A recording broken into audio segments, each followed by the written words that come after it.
Bonjour et bienvenue dans un nouvel épisode de podcast dans l'éveil du masculin. Je suis Chris, coach et facilitateur d'espaces de transformation au service des hommes. L'intention de mon podcast est d'apporter des partages d'expériences, des conseils et des pistes de réflexion au sujet des problématiques et des défis qui concernent les hommes et leur épanouissement personnel. Mon souhait est d'aider chaque homme à marcher vers un masculin plus conscient et plus épanoui. J'espère que vous allez bien. On se retrouve pour un nouvel épisode de podcast sur la santé mentale des hommes et notamment comment prendre au sérieux sa santé mentale. Si je vous parle de ce sujet aujourd'hui, c'est que je me suis intéressé il y a quelques mois à la santé mentale, donc des hommes, à la dépression, au suicide masculin. Je suis tombé sur un article de 2022, mais globalement les chiffres en 2021, 2023 et 2024 sont quasiment similaires. Plus de 70% des suicides en France concernent des hommes. Et à contrario, plus de 70% des consultations en thérapie en France concernent des femmes. Donc ça met un petit peu en lumière le fait qu'en tant qu'homme, on a encore du mal à se prendre en charge ou à se responsabiliser lorsqu'il en va de notre santé mentale, lorsqu'on n'est pas bien, lorsqu'on va être déprimé, lorsqu'on va être dépressif. Je pense qu'il y a encore des injonctions comme l'injonction de l'homme fort, l'homme viril, qui doit serrer les dents, qui doit pas faillir, qui doit pas être vulnérable, car sinon ça insécurise un petit peu la famille et l'entourage. C'est quelque chose qui pèse encore sur nous, les hommes, ce qui fait qu'on a encore du mal à être dans cette posture de quand j'ai besoin d'aide, j'ose demander de l'aide, j'ose faire la démarche et je fais en sorte de pouvoir me prendre en charge à ce niveau-là. Je pense que chez nous les hommes, il y a toujours cette notion de valeur. Si je suis faible, fragilisé, si j'ose montrer mes failles, si je suis vulnérable, je perds tout de suite en valeur, je perds en crédibilité, en légitimité, je ne suis plus forcément cet homme fort, je perds tout simplement en utilité aussi, et à partir de ce moment, c'est en effet beaucoup plus difficile d'oser exprimer mes faiblesses, mes failles, d'oser demander de l'aide.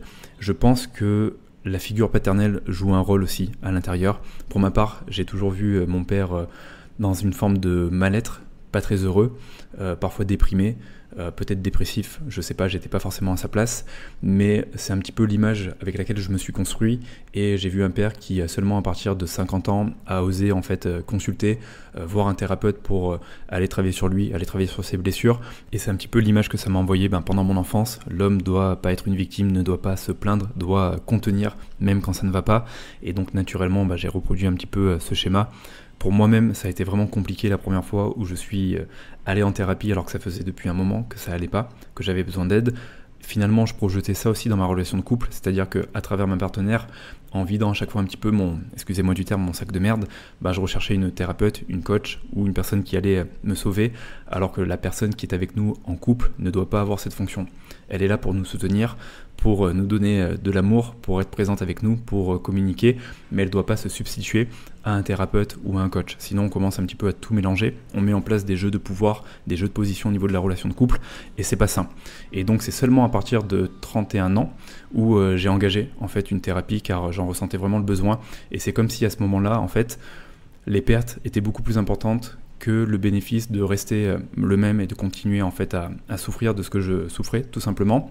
Et donc j'ai fait un premier travail de 6 mois qui m'a fait du bien, où on est venu travailler sur toutes les impulsivités que je pouvais avoir dans le quotidien. Par impulsivité, j'entends ces moments où je vais être très en colère, mais que ça va être vraiment surdimensionné par rapport à une situation. Et donc je vais être dans des réactions très fortes, et je vais parfois être violent verbalement. Alors jamais physiquement, heureusement, mais voilà, je vais m'emporter. Et on a pu faire un travail en revenant globalement sur 0 à jusque 12 ans, si je ne me trompe pas, sur globalement toutes les mémoires cristallisées au niveau de la colère, au niveau de la frustration qui n'avaient pas été exprimées pendant l'enfance, mais qui venaient se rejouer, bien sûr dans l'intimité, dans ma relation de couple, et qui venaient exploser en fait dans la relation de couple. Donc parfois sur des choses très bêtes, sur des conflits ou des contradictions, ou sur des prises de tête, où là ça a explosé, mais de manière démesurée, jusqu'à un point où ma partenaire me l'a fait remarquer en me disant là c'est plus juste en fait, là tu dépasses les limites, tu dépasses les bornes, tu t'en prends à moi alors qu'en fait c'est pas moi qui suis fautive, et quand bien même je suis fautive par rapport à ce désaccord, c'est pas mesuré, c'est pas juste une fois de plus. Il y a des choses qui viennent se projeter dans notre relation et qui viennent en fait la détruire à petit feu. Et ça a été pour moi le premier travail en thérapie que j'ai pu faire, qui m'a fait du bien. Puis après j'ai stoppé la thérapie, car dès que ça allait un petit peu mieux et que j'avais plus forcément ces impulsivités, je me suis dit je suis guéri, je suis réparé, donc je peux continuer. Et là que très récemment, j'ai repris une thérapie pour des raisons diverses, pour une envie d'aller creuser un petit peu plus, d'aller comprendre aussi certains de mes mécanismes pour naviguer avec plus de lucidité difficultés dans mon quotidien, pourquoi j'ai encore des comportements autosaboteurs à certains niveaux, malgré justement tout le développement personnel que je fais. Et je vous invite à découvrir le précédent épisode de podcast que j'ai fait sur le développement personnel, ses limites et ses dérives. Pour en toucher un petit mot à ce niveau-là, pour moi il y a vraiment deux choses différentes. Il y a le développement personnel que je peux faire au quotidien pour prendre soin de moi, pour m'améliorer, pour me comprendre un petit peu plus et m'explorer. Et il y a vraiment le cadre thérapeutique où là quand ça va mal, quand je sens qu'il y a des blessures profondes qui remontent à la surface, quand je sens que j'ai besoin d'avoir un cadre où je ne suis pas dans une forme d'auto-coaching ou auto-analyse, mais avec une personne qui va me permettre d'aller toucher du doigt certaines choses et d'avoir un espace pour tout simplement libérer la parole et pour m'exprimer sur ces sujets, car ça va 2 secondes de parler de soi à soi ou de rester dans son intériorité et d'être dans une forme de rumination où on n'est jamais vraiment objectif avec nous-mêmes, c'est quasiment impossible car ça part de nous justement. Là ça va être nécessaire, là ça va être sain et c'est important pour moi de faire vraiment la part des choses. Ce n'est pas parce que je fais du développement personnel que je suis exempté de thérapie. Bien au contraire.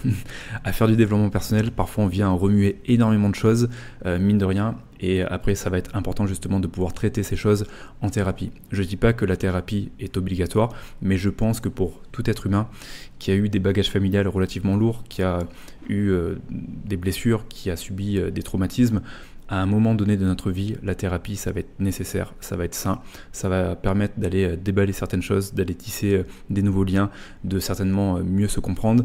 Après voilà, c'est une voie de guérison, il y a plusieurs voies de guérison. Je pense que c'est intéressant d'avoir une voie de guérison par l'esprit, où on peut intellectualiser les choses, où on peut les comprendre, mais je pense que c'est aussi intéressant d'avoir une voie de guérison par le corps, car il y a des choses qu'on ne peut pas réguler que par l'esprit, qui ont besoin de passer par le corps, qui ont besoin de passer par le système nerveux. Et là, typiquement, des pratiques somatiques comme la thérapie par le souffle, donc le breathwork, j'en ai fait un épisode de podcast, ça peut être hyper intéressant pour venir se compléter justement avec une thérapie où on va venir travailler plus au niveau de l'esprit, qui n'empêchera pas de libérer certaines émotions et de pouvoir réguler certains états.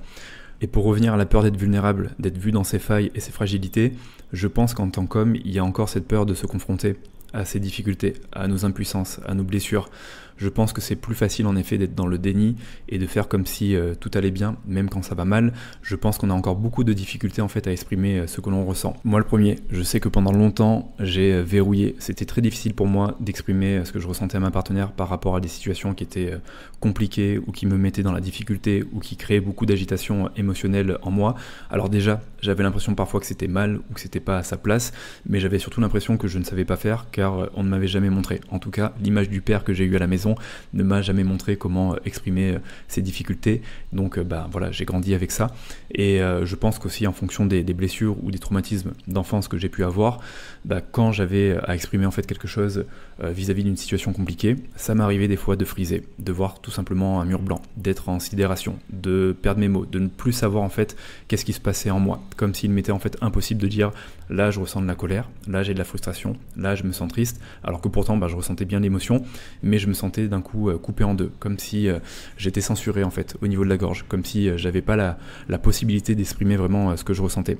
Et donc ça c'est aussi quelque chose qui est quand même assez propre à l'homme. Alors souvent on dit en effet les femmes communiquent beaucoup plus, sont plus dans la parole, là où les hommes sont plus dans le non-verbal, mais en soi la communication ça touche tout le monde et en tant qu'homme on a le droit, on a la possibilité de pouvoir communiquer et d'exprimer ce qui ne va pas. Et je pense que parfois c'est déstabilisant, c'est inconfortable, mais je pense que c'est un bon exercice d'expression, d'affirmation de soi que de pouvoir dire là aujourd'hui je me sens comme ça, là aujourd'hui j'ai besoin de ça, là suite à cette situation je me sens comme ça et j'aimerais telle chose, et que ça soit dans le positif ou dans le négatif. C'est un petit peu comme si chaque matin en tant qu'homme vous vous levez et vous prenez un petit peu la température, la météo en interne, comment je me sens aujourd'hui. Qu'est-ce que je ressens quand je sors du lit? Est-ce que je suis satisfait? Est-ce que je suis anxieux car je suis en train d'appréhender ce qui va arriver dans la journée? Est-ce que je me sens angoissé? Est-ce que j'ai peur? Est-ce que je me sens en énergie et j'ai envie de croquer la journée à pleines dents? Juste de pouvoir le verbaliser, peut-être même de l'écrire, ça peut déjà nous aider en fait à exprimer, à prendre l'habitude d'exprimer les choses, et ça peut aider justement quand on va être en relation avec une personne, quand on va être avec notre partenaire et qu'elle va nous poser la question comment tu te sens ou t'as besoin de quoi, venir plus facilement dans cette expression de soi. Je pense que c'est quelque chose qui se travaille au quotidien, mais il ne faut pas sous-estimer bien sûr les blessures, les traumatismes qu'on a pu avoir dans l'enfance qui vont venir se travailler en thérapie, même si les premières sessions de thérapie ne seront pas évidentes, même si on a la gorge nouée. En tout cas, on sera dans la démarche, dans l'intention de se prendre en charge, de prendre soin de nous et d'avoir un espace neutre pour pouvoir en parler et pas forcément à la maison avec les enfants ou avec notre partenaire. Et en soi, c'est très bien de dire quand ça ne va pas, c'est important. Mais c'est important derrière de pouvoir se responsabiliser. Comme je le dis et j'en parle souvent avec les archétypes du masculin, je parle du guerrier. Il y a le fameux guerrier masochiste qui est en mode victime, en mode un peu drama queen, qui se lamente et qui va être dans la plainte, mais qui derrière va rester une victime et ne va pas se responsabiliser ou se prendre en charge ou demander de l'aide. Et donc il y a une différence avec le guerrier qui est bien dans son axe et qui va oser dire quand ça ne va pas, qui va oser se responsabiliser même si ça fait mal, même si c'est compliqué, qui va oser quand même se mettre en mouvement, se prendre en charge, demander de l'aide. Moi ça m'est arrivé mais à plusieurs reprises d'être dans ma difficulté, de ne pas demander de l'aide, de m'isoler et de venir remuer la merde et de me noyer ou de nager justement dans cette merde. Alors je m'excuse pour le mot employé, mais en fait c'est comme si je venais appuyer encore plus sur ma souffrance, histoire de bien souffrir, d'être vraiment bien au fond du gouffre, pour en fait retrouver un petit peu ce moment où je peux pas aller plus loin et donc là je peux que aller de l'avant, mais je pense que fondamentalement on n'a pas besoin d'aller chercher la souffrance extrême pour se mettre en mouvement. Il y a une citation, j'ai plus la personne qui a créé la citation, mais qui dit l'homme apprend dans la souffrance. C'est une réalité. C'est une vérité, je pense qu'on est beaucoup à apprendre dans la souffrance, mais je pense que si parfois on peut court-circuiter un petit peu cette souffrance et ne pas attendre d'être complètement dans la souffrance pour pouvoir se mettre en mouvement et prendre soin de soi au quotidien, ça fait une différence fondamentale. Et je vous parle de ça car à chaque fois que j'ai été dans la souffrance et que je suis encore plus plongé dans ma souffrance, j'ai commencé à avoir des pensées sombres, des images noires. Et là on commence à passer dans un autre délire qui commence à être pas cool, où le besoin de thérapie ou de suivi commence à être vraiment important. Donc c'est là où ces états-là, c'est important de les prendre au sérieux, surtout quand on va être de nature, je dirais, déprimé, anxieux, dépressif, à ruminer, surtout quand on va être dans un cadre ou dans un environnement où on se sent relativement isolé, où on souffre de solitude, où c'est un isolement subi, et parfois c'est un isolement qu'on se fait subir à nous-mêmes, car on a l'impression d'être compris de personne, et donc on a tendance à se mettre en marge. Là c'est important justement de venir se prendre en charge et de faire le nécessaire. Comme on le dira, il n'y a personne qui le fera à votre place. Alors il y a des personnes certainement qui seront autour de vous, qui vous aiment, qui vous aimeront, qui continueront à vous aimer et qui vous enverront des signaux d'alerte, qui vous diront là je sens que ça va pas, là je te vois comme ça, là c'est important que tu démarres ça. Et peut-être vous allez être dans le refus, vous allez être dans non c'est bon, je me gère, je suis un grand garçon, je suis un homme, je sais quoi faire. En gros je continue à serrer les fesses et puis de toute façon je vais trouver une solution où mon état d'être va s'améliorer du jour au lendemain ou dans quelques semaines. Et c'est là où en effet c'est important de vraiment prendre ces signaux au sérieux. Souvent les gens qui nous voient à l'extérieur sont un peu plus objectifs que nous, alors pas tous, il y a des gens qui projettent énormément, qui vont vous dire ah aujourd'hui tu fais un peu la tronche, ça va pas, t'es déprimé, alors que vous faites juste la tronche parce que vous êtes levé du mauvais pied par exemple, donc faut faire attention aussi à ça. Mais souvent les gens qui vous aiment, qui sont autour de vous et qui sont quand même lucides sur qui vous êtes, sur votre état et sur votre évolution des derniers mois ou des dernières années, là à mon sens ça va être intéressant de prendre en compte leurs signaux. Un autre point que j'aimerais aborder qui est pour moi la peur de l'engagement, pas dans la relation de couple, mais la peur de l'engagement dans une thérapie, car j'en vois pas forcément la valeur, ou car j'ai souvent entendu des personnes autour de moi me dire que la thérapie ça sert à rien, ou Huguette elle est restée 30 ans en thérapie, elle a pas bougé, elle est toujours aussi déprimée et dépressive. Alors naturellement ça va vous envoyer des mauvais signaux, et ça arrive. Vous avez certainement des personnes autour de vous qui ont démarré de la thérapie, qui font de la thérapie depuis longtemps, et qui fondamentalement ne bougent pas, ou sont toujours aussi déprimés. C'est pas parce que vous avez ces personnes autour de vous qui sont dans ces phases-là que vous devez vous assimiler à ces personnes-là. Bien sûr, c'est important d'avoir une bonne ou un bon thérapeute avec un cadre où vous vous sentez en sécurité, où vous pouvez être vulnérable, où vous pouvez être pleinement vous, où il y a le respect de la confidentialité, où vous avez une thérapeute ou un thérapeute qui va permettre d'aller suffisamment en profondeur, où ça va être un thérapeute peut-être ou une thérapeute qui va être spécialisé dans votre mode de fonctionnement, si vous êtes par exemple neuroatypique, si vous êtes hypersensible, si vous avez un TDAH. Donc en effet, c'est important de trouver le cadre le plus approprié, mais dans tous les cas, ça aura de la valeur. Et pour moi, je veux vraiment venir aussi différencier la partie coaching, mentorat et thérapie, car c'est des choses qui sont très différentes. Et je vous en parle car j'ai souvent des hommes qui viennent me voir pour du coaching ou du mentorat, mais qui ont en fait finalement des besoins thérapeutiques. Typiquement, je vais vous prendre un exemple, un homme qui va venir me voir par rapport à un problème de dépendance affective. C'est pas tout à fait ce que je vais venir travailler en mentorat ni en thérapie, même si j'ai certainement des conseils à donner à ce niveau-là, car je suis passé par là, ou car on peut toujours poser des bonnes questions en coaching, faire bouger des choses et faire remonter de l'information. Ça va avoir ses limites. Pour moi, ça sera beaucoup plus pertinent d'aller voir un psychologue ou d'aller voir un thérapeute qui va pouvoir accompagner justement la personne à ce niveau-là. Le coaching, pour moi, c'est une position basse où on vient poser des questions, où on vient créer une réflexion, où on vient faire remonter des choses à la surface, où on vient voir les blocages, les comportements d'auto-sabotage et voir comment la personne peut retrouver une forme de souveraineté, s'engager par rapport à quelque chose qui est aligné avec elle. Le mentorat, ça va être une position différente, une posture un petit peu plus haute, où là, on va transmettre plutôt l'énergie, où on a déjà expérimenté des choses pour notre client et on va pouvoir globalement lui donner le chemin de A à Z, tout en faisant en sorte que ça soit adapté à lui, à son mode de fonctionnement et à son écosystème. Et la thérapie, on est dans un cadre qui est encore complètement différent. Donc c'est important de ne pas tout mélanger, même si aujourd'hui vous avez un besoin d'être accompagné, définissez bien ce besoin. Est-ce que c'est de la thérapie dont j'ai besoin ? Parce qu'on va venir travailler sur des insécurités profondes, sur des blessures, sur des traumatismes. Quel type de thérapie ? Est-ce que c'est plutôt du coaching business ou du coaching sportif pour me remettre en forme ? Est-ce que c'est du mentorat ? Car aujourd'hui j'ai envie de développer mon business et je veux passer de 100 000 à 1 million et j'ai trouvé un mentor qui a fait déjà cette expérience 20 fois pour des clients et l'a déjà vécu lui et aujourd'hui il est à 10 millions, donc il va pouvoir me donner une feuille de route et venir me faire travailler sur certains aspects qui vont me permettre d'accélérer.